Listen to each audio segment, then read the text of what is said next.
ನಮಸ್ಕಾರ ರೀ ಎಲ್ಲರಿಗೂ. ಬರ್ರಿ ಇವತ್ತಿನ ಊಟ ಏನೇನೈತೆ ಅಂತ ನೋಡೋಣ್ರಿ. ಮಧ್ಯಾಹ್ನ ಬಿಸಿ ಬಿಸಿ ರೊಟ್ಟಿ ಆಗತ್ತಿದ್ದು ರೀ. ರೊಟ್ಟಿ ಇನ್ನೂ ಮಾಡೋದು ಬಿಟ್ಟು ಯಜಮಾನ್ರಿಗೆ ಹಚ್ಕೊಳತ್ತೀನಿ ನೋಡ್ರಿ ನಾನಿಲ್ಲಿ. ಹಂಗಂದ್ರೆ ಏನೇನು ಅಡುಗೆ ಮಾಡೇವಿ ಅನ್ನೋದು ತೋರಿಸ್ತೇನೆ ರೀ. ಮತ್ತು ರೊಟ್ಟಿಯನ್ನು ನಾನು ಯಾವ ರೀತಿ ಮಾಡ್ತೇನೆ ಅನ್ನೋದನ್ನು ಈ ಒಂದು ಲಾಗ್ನೇ ತೋರಿಸೇನು. ಇಲ್ಲಿ ನೋಡ್ರಿ, ಸಬ್ಬಸ್ಗಿ, ಹೆಸರು ಕಾಳು, ವಟಾಣಿ ಕುಡಿಸಿ ಒಂಥರ ಬಲ್ಲೆ, ಆನಂತರ ಜುಣುಕು ಚಕ್ಕಳಿ, ಶೇಂಗಾ ಚಟ್ನಿ, ಉಪ್ಪಿನಕಾಯಿ, ಮೊಸರು, ಆನಂತರ ಉಳ್ಳಾಗಡ್ಡಿ, ರೊಟ್ಟಿ ಹಚ್ಕೊಂಡು ತಿನ್ನಕತ್ರ ನಿಮಗೆ ಮತ್ತು ಬೇರೆ ಊಟ ಬೇಡ ಅನಿಸ್ತತಿ. ನಮ್ಮ ಮನ್ಯಾಗ ಪ್ರತಿದಿನ ಮಧ್ಯಾಹ್ನ ಊಟಕ್ಕೆ ಇದೇ ಇರ್ಬೇಕು ನೋಡ್ರಿ. ಮತ್ತು ರಾತ್ರಿ ಊಟಕ್ಕೆ ಚಪಾತಿರ ಇರಬೇಕು, ರೊಟ್ಟಿರ ಇರಬೇಕು. ಇಲ್ಲೇ ನಾನು ಟೈಮ್ 1 ಗಂಟೆ ಮ್ಯಾಗ ಆಗಿತ್ತು ರೀ. ಅವಾಗ ಇಲ್ಲೇ ರೊಟ್ಟಿ ಮಾಡತ್ತೀನಿ ನೋಡ್ರಿ. ಎಲ್ಲ ಅಂದ್ರೆ ಮೇಲಡಿಗೆ ಎಲ್ಲ ಮಾಡ್ಕೊಂಡು ರೊಟ್ಟಿ ಮಾಡ್ತಿರ್ತಾನೋ. ಅದೇ ರೀತಿ ಆದಷ್ಟು ಎಲ್ಲರೂ ಜಾಸ್ತಿ ರೈಸ್ಗಿಂತ ಈ ಥರ ರೊಟ್ಟಿನ ಮಾಡ್ಕೊಂಡು ತಿನ್ನಿರಿ. ರೊಟ್ಟಿ ಬರ್ಲಾರು ಕಾಮೆಂಟ್ ಮಾಡಿ ಹೇಳ್ರಿ ಯಾವ ರೀತಿ ರೊಟ್ಟಿಯನ್ನು ಮಾಡ್ಬೇಕು ಅನ್ನೋದನ್ನು.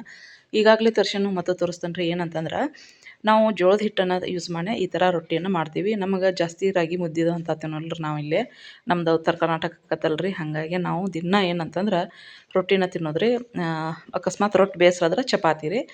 ಹಂಗಂದ್ರೆ ಇಲ್ಲೇ ರೊಟ್ಟಿ ಹಿಟ್ಟಿಗೆ ನಾನು ಅಗದಿ ರೊಟ್ಟಿ ಹಿಟ್ಟು ಯಜಮಾನ್ರ ಬೀಸ್ಕೊಂಬರಕ್ಕೆ ಹೋಗಿದ್ರು. ಹೇಳಿನಲ್ರಿ ಮನೆ ರೊಟ್ಟಿ ಜೋಳದ ಹಿಟ್ಟು ಹಸಿ ಮಾಡತ್ತೀನಿ.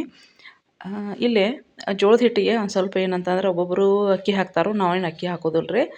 ಈ ಥರ ರೊಟ್ಟಿಯನ್ನು ಮಾಡಿ ಅಂದರೆ ಹಿಟ್ಟು ಬೀಸ್ಕೊಂಬಂದು ಅದಕ್ಕೆ ಹಿಟ್ಟಿನ ನೀರು ಹಾಕಿ ಹಿಟ್ಟು ನಾದ್ಕೊಂಡು ಈ ಥರ ರೊಟ್ಟಿನ ನಾವು ತಟ್ತೇವೆ ರೀ. ಈ ಥರದ ಫುಲ್ ಲಾಗ ನಿಮಗೆ ಬೇಕಂತಂದ್ರೆ ಕಾಮೆಂಟ್ ಮಾಡಿ ಹೇಳ್ರಿ, ಅದನ್ನು ಕೂಡ ಹಾಕ್ತೀನಿ. ಯಾವ ಥರ ಹಿಟ್ಟಿನ ನೀರು ಹಾಕೋಬೇಕು ಹೆಂಗೆ ಏನು ಅಂಥೇಳಿ. ಆದ್ರೆ ಮಧ್ಯಾಹ್ನ ಊಟಕ್ಕೆ ಮಾತ್ರ ನಾವು ಹಿಂಗೆ ಬಿಸಿ ಬಿಸಿ ರೊಟ್ಟಿ. ನಮ್ಮ ಏನರ ಆದಷ್ಟು ಜನ ಡಯಟದು ಮಾಡ್ತಿರ್ತಾರಲ್ರಿ, ನೀವು ಕೂಡ ಏನಂದ್ರೆ ರೊಟ್ಟಿಯನ್ನು ನಿಮ್ಮ ಊಟದಾಗ ಸೇರಿಸ್ಕೊರಿ. ನಾವು ಅನ್ನಕ್ಕಿಂತ ರೊಟ್ಟಿ ತಿನ್ನೋದ್ರಿಂದ ವೆಯ್ಟ್ ಲಾಸ್ ಕೂಡ ಆಕತಿ. ಮತ್ತು ಅಲ್ಲೇ ನಾನು ಏನಂತಂದ್ರೆ ಮಧ್ಯಾಹ್ನ ಊಟಕ್ಕೆ ರೊಟ್ಟಿ ಮಾಡ್ಕೊಂಡ್ರಿ. ಇಲ್ಲೇ ಮಧ್ಯಾಹ್ನಕ್ಕೆ ನಾನು ನವಣೆ ಅಕ್ಕಿ ಅನ್ನ ಮಾಡ್ಕೊತಾನೆ ನೋಡ್ರಿ. ನವಣೆ ಅಕ್ಕಿ ಅಂದ್ರೆ ಒಂದೊಂದು ಸ್ವಲ್ಪ ಒಂದು ಗ್ಲಾಸ್ನಷ್ಟು ಅಂದ್ರೆ ಯಜಮಾನ್ರು ನನಗೆ ಆಗೋಲ್ಲ, ಅದನ್ನು ನಾವು ನೂಲ್ ಅನ್ನಕತ್ತಾರ ರೀ. ಆದ್ರೆ ನಾನು ಅನಿವಾರ್ಯ ಅಲ್ರಿ ವೆಯ್ಟ್ ಲಾಸ್ ಮಾಡ್ಕೋಬೇಕಂತೇಳಿ ನಾನು ನವಣೆ ಅಕ್ಕಿ ಅನ್ನ ರೀ ಮತ್ತು ರೊಟ್ಟಿ ನೋಡ್ರಿ. ಜುಣುಕು ಚಕ್ಲಿ ನಾವು ಹಸಿ ಖಾರ ಹಾಕಿ ಮಾಡ್ತೀವಿ. ಆದ್ರೆ ಒಮ್ಮೆ ಒಣ ಖಾರ ಹಾಕಿ ಮಾಡ್ರಿ ನೀವು. ಅಂದ್ರೆ ಒಣ ಖಾರ ಅಂದರೆ ಕೆಂಪು ಖಾರದ ಪುಡಿ ಹಾಕಿ ಮಾಡಿರಿ, ಭಾರಿ ಟೇಸ್ಟ್ ಬರ್ತೈತಿ. ಮತ್ತು ಏನಂತಂದ್ರೆ ನೀವು ಅದ್ರ ಜೊತೆ ದಿನ ರೀ ನೀವು ಸಲಾಡ್ ಮಾಡ್ಕೊತಿದ್ರು ನಡಿತೈತಿ. ಇಲ್ಲಕ್ಕಂದ್ರೆ ಸೌತೆಕಾಯಿ, ಉಳ್ಳಾಗಡ್ಡಿ, ಟೊಮ್ಯಾಟೊ, ಹಸಿರು ಕಾಯಿಪಲ್ಲೆ ಏನದವನ್ನೆಲ್ಲನೂ ಕೂಡ ನಾವು ತಿನ್ಬೋದು ರೀ. ನಾವು ಜಾಸ್ತಿ ರೀ ಮೆತ್ತೇನು ಯೂಸ್ ಮಾಡಿರ್ತೀವಿ ರೀ. ಮತ್ತು ಶೇಂಗಾ ಚಟ್ನಿ ಅಂತೂ ಇರಬೇಕು. ನಮ್ಮ ಮನ್ಯಾಗ ಯಜಮಾನ್ರು ಸುಟ್ಟು ಹೊಂಟತಿ ಅದನ್ನು ಬಂದ ಮಾಡುವಾರ ಅನ್ನತ್ತಿರು. ಆದ್ರೆ ಒಂದೇ ರೊಟ್ಟಿ ನಾನು ಅದನ್ನು ಹೇಳತ್ತೀರಿ ನೋಡ್ರಿ ಅಲ್ಲಿ.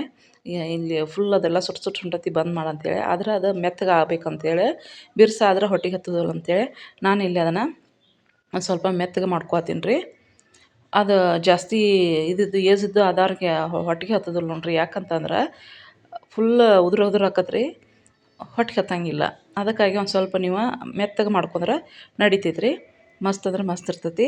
ಒಮ್ಮೆ ಟ್ರೈ ಮಾಡಿರಿ. ರೊಟ್ಟಿ ಜೊತೆ ನೀವು ಅನ್ನ ಉಣ್ಣೋ ಬದಲಿ ನವಣೆ ಅಕ್ಕಿ ಅನ್ನ ಉಣ್ಣಿರಿ. ಮತ್ತು ಜೋಳದ ನುಚ್ಚನ್ನು ನೋಡ್ರಿ. ನಾವು ಜೋಳದ ನುಚ್ಚ ಅಥವಾ ಹಿಂಗೆ ಒಂದನ್ನು ನವಣೆ ಅಕ್ಕಿಯನ್ನು ಮಾಡ್ಕೊಂಡಿರ್ತೇನೆ ರೀ, ಒಂದನ್ನು ಜೋಳದ ನುಚ್ಚು ಮಾಡ್ಕೊಂಡಿರ್ತಾನೆ. ನಿಮ್ಗೆ ಮತ್ತು ಮುಂದಿನ ಒಂದು ದಿನದೊಳಗೆ ನಾನು ಇಲ್ಲೇ ತೋರಿಸ್ತೇನೆ ರೀ ಜೋಳದ ನುಚ್ಚನ್ನು ಯಾವ ರೀತಿ ಮಾಡಬೇಕು ಅಂಥೇಳಿ. ಮತ್ತು ಫ್ರೆಂಡ್ಸ್ ಆದಷ್ಟು ನೋಡಿರಿ, ನಮ್ಮ ಉತ್ತರ ಕರ್ನಾಟಕ ಕಡೆ ಡಾಕ್ಟ್ರ್ ಇದ್ದವರೆಲ್ಲ ಏನು ಹೇಳ್ತಾರಂದ್ರೆ ವೆಯ್ಟ್ ಲಾಸ್ ಮಾಡಿದ್ರೆ ನುಚ್ಚು ಉಣ್ಣಿರಿ, ಜೋಳದ ರೊಟ್ಟಿ ತಿನ್ನಿರಿ, ಆನಂತರ ಹಣ್ಣು ತರಕಾರಿಗಳನ್ನೆಲ್ಲ ಜಾಸ್ತಿ ಬಳಸ್ರಿ, ಎಗ್ ತಿನ್ನಿರಿ ಅಂತ ಹೇಳ್ತಿರ್ತಾರೆ. ಇಲ್ಲಿ ನೋಡ್ರಿ ಡಾಕ್ಟ್ರ್ ಕಡೆ ನಾನು ಒಮ್ಮೆ ಹೋಗೀನಿ ರೀ. ಅವಾಗ ಅಂದರು ನುಚ್ಚುನ್ಲವ ಅಂತ ಒಬ್ರು ಲೇಡೀಸ್ ಡಾಕ್ಟ್ರ್ ಹೇಳತ್ತಿದ್ರು. ಮತ್ತು ಅವಾಗಿಂದ ಮಾತ್ರ ನಾನು ನುಚ್ಚು ಉಣ್ತೇನೆ ರೀ. ನನ್ನ ಮುಖದ ಮ್ಯಾಗ ನೋಡ್ರಿ ಅದು ಏನಂದ್ರೆ ಪಿಗ್ಮೆಂಟೇಷನ್ ಆಗತೈತಿ, ಪ್ಯಾಟ್ ಇದ್ದದಕ್ಕೂ ಆಕತ್ರಿ. ಮತ್ತು ಇನ್ನೊಂದು ಏನಂದ್ರೆ ನಾನು ಭಾಳ ಜಾಸ್ತಿ ಈ ನವಣಿದು ಎಲ್ಲ ಹೀಟರ್ ರೀ. ಮತ್ತು ಅದ್ರಾಗ ಏನಂದ್ರೆ ನಾಷ್ಟ ಮಾಡೋ ಬದ್ಲು ಹಿಂಗದು ಒಂದು ಸ್ವಲ್ಪ ರಾಗಿ ಅಂಬ್ಲಿ ಇದು ಕುಡಿದೆ ಆಮೇಲೆ ಏನು ಮಾಡ್ತಾನಂದ್ರೆ ಇದನ್ನ ಹಣ್ಣು ತಿಂದಿರ್ತಾನೆ ರೀ, ಪಪ್ಪಾಯ ಮತ್ತು ಅದು ಹೀಟರ್ ರೀ. ಹಾಗಾಗಿ ಪಿಗ್ಮೆಂಟೇಷನ್ ಜಾಸ್ತಿ ಆಗ್ತೈತಿ. ನನ್ನ ಮಗಳ ಬಗ್ಗೆ ಕಿರಿಕಿರಿ ಬಂದು ಚಾಲೂ ಮಾಡಿದ್ಲು. ಅದಕ್ಕೆ ತಿಂದ್ರಮ್ಮ ಅಂತ ಅಕ್ಕಿಗೆ ಬಾಯಿ ಮಾಡ್ಕೊತ ರೊಟ್ಟಿ ಮಾಡತ್ತೀನಿ ರೀ. ಇವತ್ತಿನ ಒಂದು ರೆಸಿಪಿ ಅಥವಾ ಲಾಗ್ ಹೆಂಗಿತ್ತು ಅನ್ನೋದನ್ನು ಶೇರ್ ಮಾಡಿರಿ. ಮತ್ತು ಮುಂದಿನ ಲಾಗ್ದಾಗ ಭೇಟಿ ಆಕ್ಕೇವ್ರಿ. ಅಲ್ಲಿವರೆಗೂ ನಮ್ಮ ಚಾನಲ್ನ ನೋಡ್ಕೊತಾ ಇರ್ರಿ. ಮತ್ತು ನಿಮ್ಗೆ ಯಾವ್ದಾರು ಒಂದು ರೆಸಿಪಿ ಬೇಕಂತಂದ್ರೆ ಹೇಳ್ರಿ, ಯಾವ್ದು ಅನ್ನೋದು ತೋರಿಸ್ತೇನೆ ರೀ. ಅಂದ್ರೆ ನಿಮ್ಗೆ ಇಷ್ಟ ಆದದ್ದು ಯಾವ್ದಾರು ನಮ್ಮ ಉತ್ತರ ಕರ್ನಾಟಕ ಕಡೆ ಮಾಡೋ ಒಂದಷ್ಟು ವಿಡಿಯೋಗಳನ್ನು, ಲಾಗ್ಗಳನ್ನು ಅಥವಾ ರೆಸಿಪಿಗಳನ್ನು ನಾನು ತೋರ್ಸೋಕೆ ಟ್ರೈ ಮಾಡ್ತೇನೆ ರೀ. ಮೊನ್ನೆ ಎಲ್ಲರೂ ಜಾಸ್ತಿ ವ್ಯೂಸ್ ಬಂದಿದ್ದು ರೀ. ಯಾವುದಂದ್ರೆ ಅದು ಗೆಣಸಿನ ಹೋಳ್ಗೆ. ಮತ್ತು ಎಲ್ಲರೂ ಗೆಣಸಿನ ಹೋಳ್ಗೆಯನ್ನು ಅಗದಿ ಒಂದು 2-3 ದಿನ ಇಟ್ಕೊಂಡು ತಿನ್ನೋಂಗೆ ಆಗಿರ್ತಾವೆ ಅಂತ ಅನ್ನತ್ತಿದ್ರು. ಟೇಸ್ಟ್ ಅಂತೂ ಮಸ್ತಾಗಿದ್ದು ರೀ. ನೀವು ಕೂಡ ಹೋಳ್ಗೆನೂ ಟ್ರೈ ಮಾಡಿರಿ. ಮತ್ತು ನಿಮ್ಮ ದಿನಂಪ್ರತಿ ಊಟಕ್ಕೆ ಈ ಥರ ನೀವು ಕೂಡ ಏನು ಮಾಡಿರಿ, ರೊಟ್ಟಿಯನ್ನು ಯೂಸ್ ಮಾಡಿರಿ. ಹಂಗೆ ಹೇಳ್ಕೊಂತ ನೋಡ್ರಿ ಒಂದು 2-3 ರೊಟ್ಟಿ ನಾನು ಜಾಸ್ತಿ ಏನಂತಂದ್ರೆ ಆದಷ್ಟು ಬಿಸಿ ಬಿಸಿ ರೊಟ್ಟಿ ಮಾಡ್ಬೇಕಂತ ಹೇಳಿ ಏನು ಮಾಡ್ತೇನೆ ರೀ, ಒಂದು 5-6 ರೊಟ್ಟಿ ಆಗುವಷ್ಟು ಹಿಟ್ಟನ್ನು ನಾದ್ಕೊಂಡಿರ್ತಾನೆ. ಮತ್ತು ರಾತ್ರಿ ಬೇಕಂದ್ರೆ ಮತ್ತು ಬಿಸಿ ರೊಟ್ಟಿ ಮಾಡ್ಕೊತಾನೆ, ಇಲ್ಲಿಕಂದ್ರೆ ಚಪಾತಿ ಮಾಡ್ಕೊಂಡಿರ್ತೀವಿ. ಮತ್ತು ಜಾಸ್ತಿ ನಾವು ಹೊರಗಿಂದ ಏನಂತಂದ್ರೆ ಊಟ ಜಾಸ್ತಿ ಲೈಕ್ ಮಾಡೋದಿಲ್ಲ ರೀ, ತಿನ್ನೋದು ಇಲ್ಲ. ಎಲ್ಲಾರ ಮದಿಗೆ ಹೋಗಿ ಬಂದದ್ದು ಊಟ ಆಯ್ತಂದ್ರೆ ಫುಲ್ ಒಂದು ನಮೂನಿ ಹೊಟ್ಟೆ ಕೆಟ್ಟಂಗೆ ಆಗ್ಬಿಡ್ತದೆ ರೀ ನನಗೆ. ಹೆಂಗಂತಂದ್ರೆ ನಾವು ಈ ಊಟಕ್ಕೆ ಅಡ್ಜಸ್ಟ್ ಆಗಿರ್ತೇವಲ್ಲ ರೀ, ಫುಲ್ ಆಯಿಲ್ ಹಿಂಗೆ ಹೊರಗಿನ ಊಟ ಅಂದ್ರೆ ಅಷ್ಟೊಂದು ಆಗಿ ಬರೋದಿಲ್ಲ.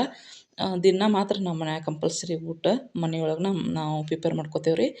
ನಮ್ಮ ಯಜಮಾನ್ರು ನೋಡ್ರಿ ಅಲ್ಲಿ ಅದನ್ನೆಲ್ಲ ಹೊತ್ತಿಸಿಟ್ಟು ಅಂತ ಬೇಯತ್ತಿದ್ರು, ಇಲ್ಲ ಇದಾಗೈತಲ್ಲ ಅಂತ ಹಣ್ಣಾಗಿ ಕುದ್ದತ್ತಂತೇಳಿ ನಾನು ನೋಡಿ ಇನ್ನೊಂದು ಸ್ವಲ್ಪ ಇದಾಗಲಿ ಅಂಥೇಳಿ ಬಂದ್ ಮಾಡಿ ನೋಡ್ರಿ ಗ್ಯಾಸಿಗೆ.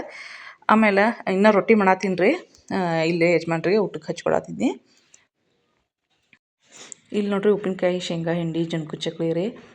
ಏನಂತಂದ್ರೆ ಆ ಜುಣ್ಕದ ಮನೆಯೊಳನ ಕಡ್ಲೆಬೇಳೆ ಇರ್ತಾವಲ್ಲ ಅದನ್ನು ಬಿಸ್ಕೊಂಬಂದು ಈ ಥರ ಇದು ಮಾಡಿದ್ನಿ. ಮತ್ತು ನಾ ಆದಷ್ಟು ನನ್ನ ಊಟದೊಳಗೆ ಕಾಳುಗಳನ್ನು ತಪ್ಪಲು ಪಲ್ಯನ ಹೀಗೆಲ್ಲ ತಿಂದಿರ್ತೇನೆ ರೀ. ಹಾಗಾಗಿ ಯಜಮಾನ್ರು ಕೂಡ ಜಾಸ್ತಿ ನಾನು ರೊಟ್ಟಿ 1 ಅಥವಾ 2 ರೀ, ಆದ್ರೆ ಪಲ್ಯನ ಜಾಸ್ತಿ ತಿನ್ಬೇಕಂತೇಳಿ ಪಲ್ಯ ಹೆಸರು ಕಾಳು ರೀ, ಆನಂತರ ಸಬ್ಬಸ್ಗೆ ಇದನ್ನು ರೀ ವಟಾಣಿ ಹಾಕಿ ಮಾಡೇನಿ ನಾನು. ಮತ್ತು ಮೊಸರಂತೂ ನಮ್ಮ ಮನ್ಯಾಗ ದಿನ ಇರೋದೇ ಮೊಸರು.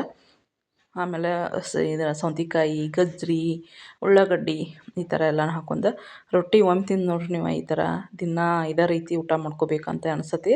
ನಮ್ಮ ಮನ್ಯಾಗ ನಮ್ಮ ಯಜಮಾನ್ರು ಕೂಡ ಜಾಸ್ತಿ ಹೊರಗಿಂದ ಏನು ತಿನ್ನೋಕೆ ಇಷ್ಟಪಡೋದಿಲ್ಲ ರೀ. ಯಾಕಂದ್ರೆ ಮನೆಯೊಳಗೆ ಈ ಥರ ಬಿಸಿ ಬಿಸಿ ರೊಟ್ಟಿ ಈ ಥರ ಎಲ್ಲ ಊಟ ಇದ್ದಾಗ ಹೊರಗಿನ ಊಟ ಯಾರು ಇಷ್ಟಪಡ್ತಾರೆ ಹೇಳ್ರಿ? ಹೌದಲ್ಲ ರೀ. ಅದಕ್ಕೆ ನಮ್ಮ ವಿಡಿಯೋನ ಮಿಸ್ ಮಾಡ್ದೆ ನೋಡಿರಿ. ಮತ್ತು ಮುಂದಿನ ಒಂದು ವ್ಲಾಗ್ನಾಗ ಭೇಟಿ ಆಕ್ಕೇನಿ ರೀ.